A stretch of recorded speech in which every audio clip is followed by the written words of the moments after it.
अब क्या है, इस काल ने तो हमारे को बुरी तरह फंसा रखा। पुण्यात्मा सच कर मान लेना, पहले तो दुख में पीड़ रखा, अब परमात्मा के दरबार में आओगे आपको सुख होगा, और सुख में फिर आपने सोचोगे ठीक काम चल रहा है, अरे थोड़े दिन में फिर भूल पड़ने लग जाएगी। तो इसके लिए परमात्मा कहते हैं, सुख के माथे पत्थर पड़ो, नाम हृदय से जावे, बलिहारी उस दुख के जो पल पल नाम रटावे। अब कबीर साहब कहते हैं, आपने ये धारणा बनानी चाहिए कि आग लगाई से सुख के जिससे भगवान की भूल पड़े। हे भगवान, ऐसा सुख भी ना देना जिससे आपकी भूल पड़े, ऐसा दुख भी दिए रखना परमात्मा। धन्य है वो दुख जिससे आप याद आओ, आपके ऊपर कष्ट आए, आपने सब जगह ट्राई की, नहीं बात बनी, आप यहाँ भी ट्राई करने आए हैं कुछ तो, और यहाँ तो यह बात पक्की बनेगी जब मन में आपने सच्चे दिल से भक्ति की और नाम ले लिया था। मर्यादा रखनी पड़ेगी, तो फिर आपको ये सुख तो होंगे ही होंगे, लेकिन इन ही सुखों तक सीमित मत रहना। यहाँ आने वाले को एक आगाह किया जाता है कि बरुवाला आश्रम आने से पहले आप केवल दुख निवारण कराने के लिए उद्देश्य लेकर मत आना। यहाँ उद्देश्य लेकर आओ कि हमने जन्म मृत्यु के कैर से बचना है। उसके साथ ये तो आपको फ्री ऑफ कॉस्ट रूंगे में दिए जाते हैं, रूंगे में। ये जो संसारिक सुख है, आपके कष्ट निवारण है, तो रूंगे में दिए जाते हैं। ये हमारा बिजनेस नहीं है, यहाँ हमारा उद्देश्य नहीं है। अब जैसे पहले समय में गांव में कोई ये सब्जी बेचने आया करते और कोई फल फ्रूट भी बेचने आते थे, तो वो कैसे सौदा करा करती थी हमारी दादी। उस समय ऐसे सौदे हुआ करते थे जैसे गेहूं का बेला भर लेगी और उसकी तराजू में डाल दिया, और वो उसको कणक के कोई 2 बार कोई 1.5 बार ऐसा, उसके बदले में 2 बार जैसे सब्जी तोल दी गेहूं के बदले में। वो तो ले लिया जो लेना था माई ने, वो जो सौदा करना था वो तो कर लिया। उस गेहूं के 1 बेले यानी 1 किलो के बदले में 2 किलो 2 बार तोल ली वह सब्जी, जो उसका रेट था वो ले लिया। फिर नो क्या करती, भाई रूंगा और दे, रूंगा मीन फ्री ऑफ कॉस्ट। वो फिर 1-2 और आलू घेर देती, नो कह ना भाई और दे, वो 1-2 और घेर देता, उसको रूंगा बोला करते, रूंगा।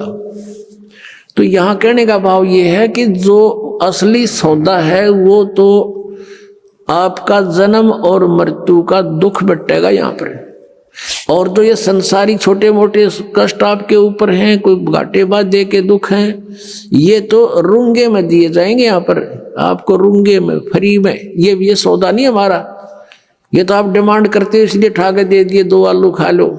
तो ये जो आपके ऊपर जो कष्ट आए हैं, कोई प्रेत बाधा है, या कोई किसी ने श्राप कर रखा, कोई घायल गलवा रखी है, या कोई पाप कर्म प्रारब्ध का दंड है, ये तो रूंगे में काटेंगे कबीर भगवान। आपका असली रोग तो जो है जन्म और मृत्यु का है। अब क्या बताते हैं, नर से तीतू पशुआ की जय गद्दा बैल बनाई, ये 56 भोग कहाँ मन भोरे, कि तकुरेड़ी चरणे जाई। पुणात्माओं, हमने इस काल के इस झूठे सुख की भांग घनी पी रखी है, और हमारा आज यकीन ना होता कि हम गधे भी बनेंगे, और हम कुत्ते गधे सुअर बनेंगे, और वो आहार करेंगे जो आज वर्तमान में कुत्ते गधे कर रहे हैं। उसके लिए याद दिलाते हैं, सुखदेव ने 84 भुगती बना पजावे खरवो, तेरी क्या बुनियाद पुरानी, तू पेंडा पंथ पकड़े वो। कहते सुखदेव जैसे ऋषि ने 84 लाख प्राणियों के शरीरों में कष्ट भोगना पड़ा। सुखदेव ने 84 भुगती बना पजावे खरवो, और तेरी क्या बुनियाद पुरानी, तू पेंडा पंथ पकड़े वो। कि सुखदेव ने 84 भुगती, गधा बन गया पजावे पे। पजावा होता है यहाँ पर, पजावा होता है जैसे कुम्हार लगाते थे पहले, उसमें ईंटें पकाते थे और ईंटों के पकाने के बाद जो राख बचती थी उसके ऊपर ही और लगा देते थे। उसको कहीं डालने की जगह नहीं होती थी उनके पास, उसके ऊपर ही फिर दूसरी वर्ष लगा लेते थे, फिर तीसरे वर्ष ऐसे। तो बहुत ऊंचा ढेर हो जाता था। और गधे पे नीचे से कच्ची ईंटें डालते हैं उसके कमर के थैले पे, और नीचे से कच्ची ईंटें ले जाते हैं, कच्ची उतारते, पक्की फटाफट ठोक देते हैं उसके ऊपर, और फिर देकर डंडा नीचे को धक्का दे देते हैं। 1 सेकंड की भी उसके पास समय नहीं है, नीचे से भी लद्दा जाता है, ऊपर से भी लद्दा आता है, और कमर टूट जाती है गधे की। और शाम को आहार करने के लिए कहाँ जाता है? कुर्डियों पर, यानी बाहर मैदान में, वहाँ खाता है, फिर चारा भी बाहर चर के आता है और सेवा को मार की करता है। और फिर टूटी कमर पर जख्म हो जाता है, उसको कौवे नोचते हैं, उसी जख्म के ऊपर आते ही कुम्हार जो कानू वो थैला रख देता है और ईंटें भर के फटाफट उसको स्टार्ट कर देता है लेकर लठ।